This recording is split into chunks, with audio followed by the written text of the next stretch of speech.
Didier Passamonique est avec nous comme tous les matins. Bonjour Didier. Bonjour Ilana. Et oui, c'est l'heure de notre chronique consacrée à la BD et on redécouvre des classiques grâce à vous. Aujourd'hui Didier, vous nous parlez d'un pacte avec Dieu, datant de 1978, une œuvre de Will Eisner qui fait partie, en tout cas vous allez nous le dire, de quelques-uns des albums de BD qui ont marqué le XXe siècle.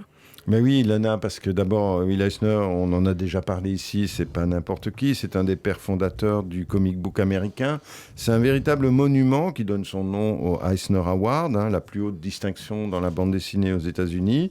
Ensuite, parce que Eisner, alors retraité à 60 ans, offrait pour la première fois au public, en racontant ses souvenirs du quartier juif de Brooklyn, une véritable histoire juive, une façon de faire qui influença directement des auteurs comme Art Spiegelman, Ben Katchor, Jorge Zentner, Vittorio Giardino, Johann Sfar. Et parce que ce faisant, il crée un genre nouveau qui va révolutionner la BD. C'est le graphic novel, le roman graphique. Ouais. On en a déjà pas mal parlé ici. C'est assez impressionnant. Et qu'est-ce que ça raconte alors exactement ? Ces quatre nouvelles. Il y a 4 nouvelles qui composent l'album, qui sont éditées en France d'abord sous des titres divers, puisque c'est une publication de 78. Ça a changé d'éditeur plusieurs fois. C'est d'abord aux Humano, un bail avec Dieu en 82. Chez Glénat ensuite, c'est Le Contrat en 1994. Et aujourd'hui, ça s'appelle Un pacte avec Dieu. C'est publié par Delcourt depuis 2018.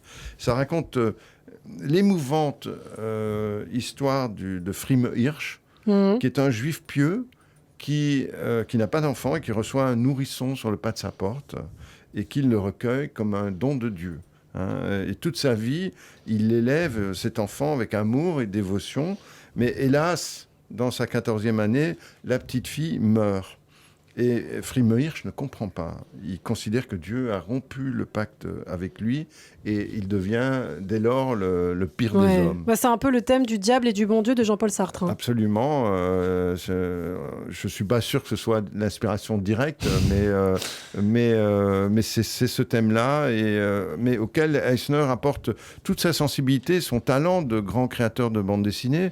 C'est surtout depuis le début c'est le début d'une série de romans graphiques que Will Eisner va produire pendant un quart de siècle et qui raconte la vie quotidienne des habitants des tenements de Brooklyn, mais aussi quelques grands livres contre l'antisémitisme, comme Fagin le Juif, qui déconstruit la figure de l'usurier juif dans Oliver Twist, ou encore Le Complot, qui raconte comment les services secrets du Tsar ont fabriqué le fameux faux, les protocoles de suggestion.